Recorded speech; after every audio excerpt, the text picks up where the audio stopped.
Hi guys, thanks for tuning in. It's another episode of the 2003-04 database with Arsenal and Football Manager 2019. I believe it's episode 30 now, and we've got a big game against a pre-Pep Manchester City. Can we get victory today? Stay tuned and find out.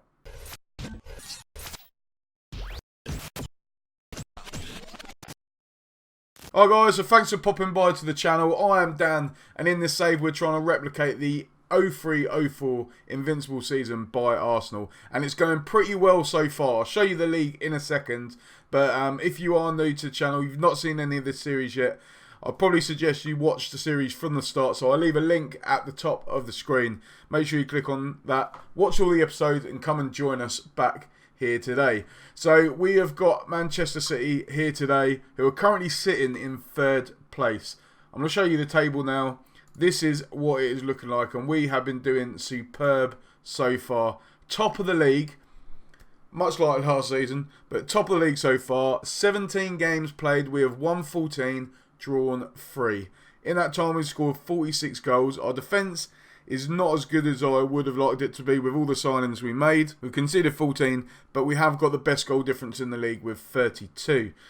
Now, we've had a decent run in recently. I'm going to show you the schedule again. As you tell, we're still unbeaten. The only defeat we've suffered this season has been the 2-0 defeat in the Carabao Cup to Aston Villa, which we're not too bothered about. But since the last time we played, we've picked up some pretty decent results. So we played Sunderland away, won 2-1. Paul Reed with a goal back. That was his first. Everyone that scores against us this season, every time they score, it pops up saying this is their first goal of the season. I think people just like scoring against us. But Ian Hunt, Jeremy Ali with goals. Jeremy Ali is actually really impressing me this season. So much so I think I'm going to offer him a new contract.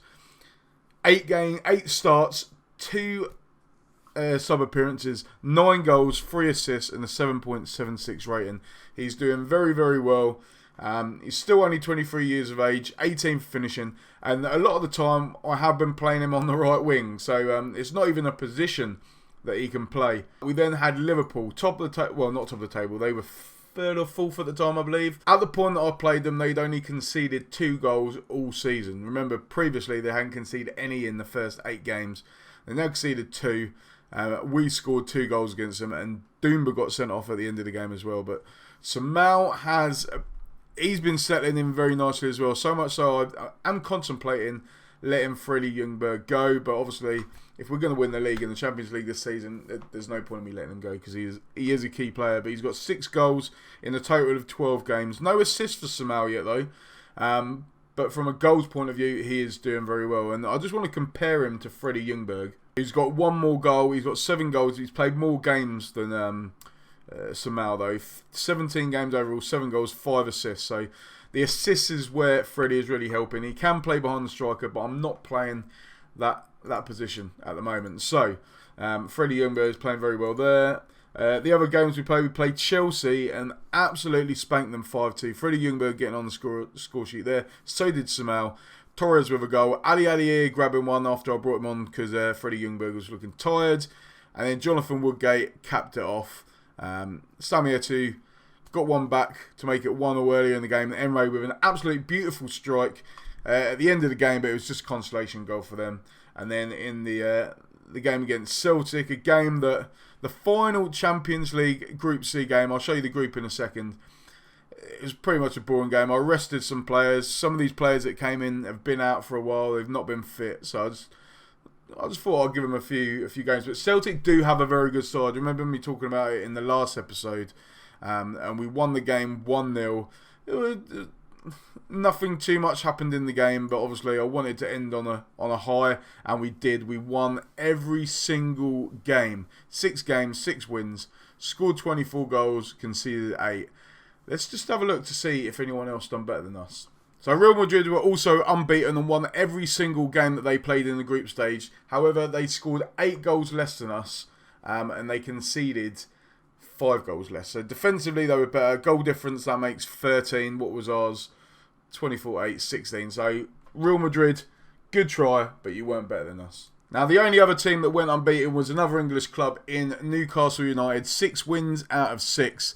16 goals for, so they scored more goals, I believe. No, they scored the same amount of goals as Real Madrid, but they conceded 2 more. So in third place it's Newcastle, much like what we looked at last time. But we performed the best in the Champions League so far. So yeah, obviously today's game is in the Premier League against Manchester City. There's not been many changes to the side. The formation is still the same, although I have changed the final third onto low crosses rather than whipped crosses. That has been helping. Although actually I might switch it back. I might switch it back because we're playing Alan Smith, so he's good in the air. I changed it too low because a couple of games I played Henry and Torres up front together, so that's why I've done it. Aurelio's still not fully fit. Hinkle's out for pretty much the whole season. Dumba's suspended, so they're going to miss the game. Ramos, I'm tempted to bring Ramos in, but no, I'm going to leave Hengbart in. His fitness looks good. This is the lineup we're going for. So check, Hengbart, Woodgate, Campbell, Hart, Frings and Vieira, Samal, Ali Aliir, and Smith and Omri up front. So we're going to have a quick look at the Manchester City side. Sebastian Frey in goal. Passanen, didn't he used to play for Fulham or something like that? I can't remember. Passanen, Simonic, Matthew Upson, one of our old players, and Joey O'Brien. Defensively, we should be able to get around that. They're going to be good in the air, so it might be at some point where I bring on Torres and go for Omri and Torres up front and go for pace and balls behind these 2 defenders. Because obviously fullbacks are always going to push up, so if we can get balls behind there, that would be good. Karol Poborski, ex-Man United player, on the right hand wing. Solari on the left. Gareth Barry and Dyer. Gareth Barry is going to be a player that we need to watch out for. Dyer's playing quite deep as well, but then up front they got Zlatan Ibrahimovic, obviously good in the air, which is why we've got Campbell and Woodgate in defence. They're very good aerially. And Ariel Ortega as well, he's going to be a player to look out for because he is a very good player. But I feel confident in today's game. I believe we're going to get a good result and hopefully carry on our unbeaten run on our quest to remain undefeated for the entire season, much like the Invincibles did. Frings wins the ball back. You bring the ball forward looking for Henry, who tucks the ball away in a great start. 9 minutes into the first half. A great ball by Frings, and he found Henry again, like I said, using his pace to get past and behind the defenders, and that's what he done, tucked it away. Sebastian Frey had no chance, and he runs away in celebration. But defensively, we have been pretty poor this season. We conceded a few goals when we really shouldn't have. And potentially, Man City could have scored the equaliser there if it weren't for Peter Cech, who has been a little bit inconsistent lately. And Morgan De Sanchez has been playing well. But Cech is back in goal today. Frings wins the ball back there. Ali Adier, again, we discussed, he's playing very well. Lost the ball there. He did win it back though, but Henry couldn't capitalise when going through. But Adier picks it up in the centre midfield. Looks for Vieira on the right wing. Woodgate picks it up on the right of the box now. And Arsenal defence is left wide open. Ibrahimovic is through. Why was Woodgate up there? Why? And we were just left open. Explains. Hit on the counter-attack. Ortega picked up the ball. Campbell was back there. But he just let Ibrahimovic run between him and Ian Hart. And that was poor defending. It's definitely an area where we're still struggling between our midfield and our defence. It's probably because I'm playing a standard line, but a lot of the teams we're playing against have quite pacey forwards. So the standard line has helped with that. But Ortega going close. Man City could have gone 2-1 up there. And we need to sort ourselves out. We're not particularly playing very well. Smells lost the ball. Another mistake. We seem to be making a lot of mistakes, so I might do a little shout out. And Ibrahimovic has gone through again and tucked it away. I'm going to shout concentrate because this is awful. And it looks like our unbeaten run could be coming to an end.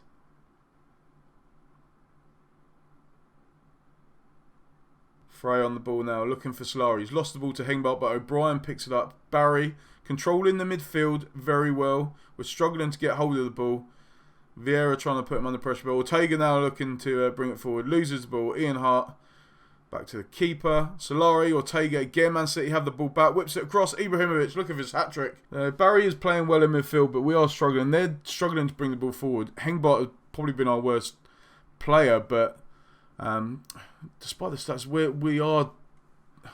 we are doing quite well in terms of the team analysis. We'll have a look at it. Oh, don't want to have a look at that bit. We'll have a look at the team analysis. So at the moment, Man City are very much playing on the left-hand side. They're playing a very, very high line, as you can see from there, and they're very compact as well. So we need to be playing these long balls over the top. I might even switch to cautious, so we sit back a bit more, and then it will open up more space. What I am going to do is I'm going to bring on Alan Torres for Alan Smith, so I can get behind this line a bit more.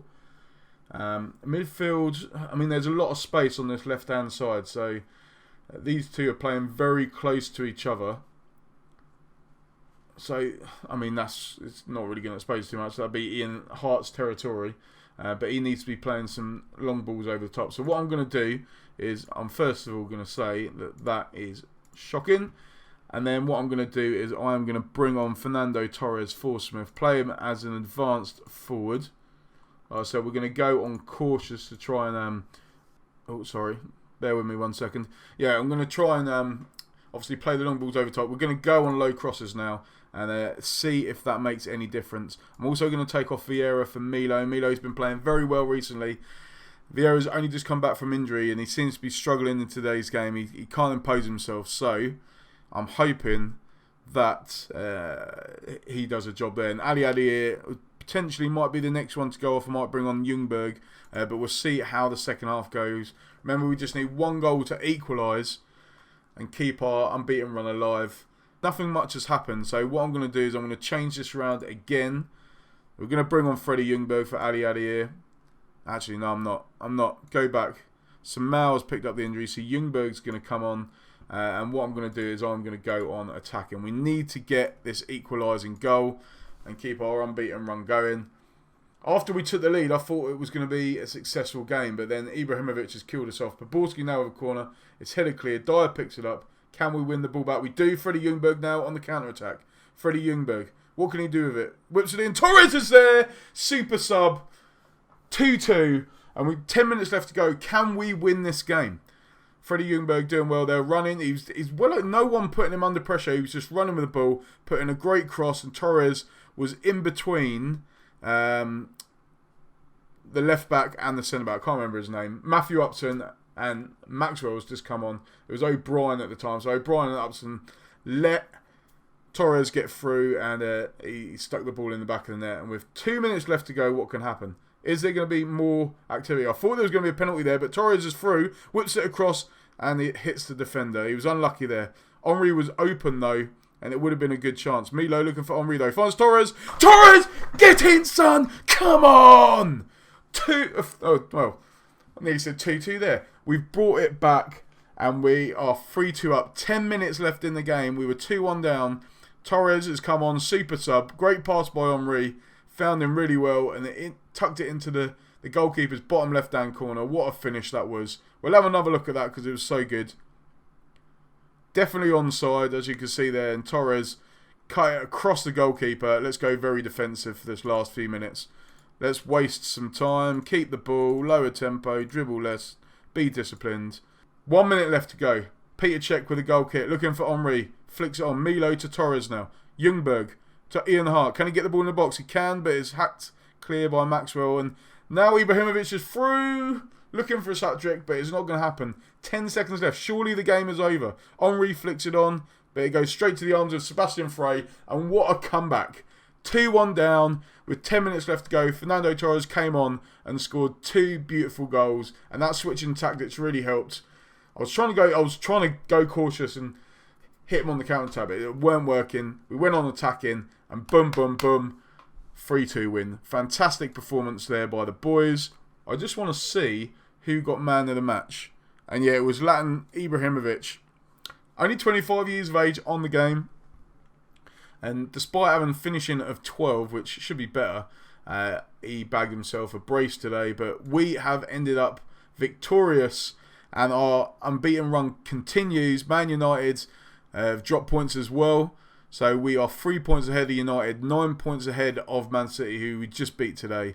Newcastle, surprisingly, down there. Only one defeat for them this season, but they've drawn a lot of games. We are 11 points clear ahead of them. Remember, they've had a good Champions League campaign. Liverpool have the chance to close that to 9 points for us, and Spurs are a measly 15 points behind us as well. So the season is going really well so far. Can we continue? That's the big thing. We've won 9 games on the trot. Hopefully that continues. We've got a big game at home against Man United in the FA Cup third round. I'm hoping we could get a victory in that game, but then it's Newcastle, and that could be another big game there. I'm tempted to play that game. You know what? I'm going to come back for this game here, see who we've got in the next round of the Champions League, see if we can carry on our Champions League form. I hope we can. Let me know in the comment section, guys, who do you think we're going to draw in the Champions League, and who do you think on the save is going to win the Champions League? So yeah, leave your comments in the comment section. So if you like the video, guys, please hit that like button. If you're new to the channel and you like Football Manager content, or you want to see game reviews, let's plays, then why not subscribe to the channel? If you're still here, guys, thank you very much. I really appreciate it. And I hope to see you on the next episode, where we will find out who we will be playing in the Champions League.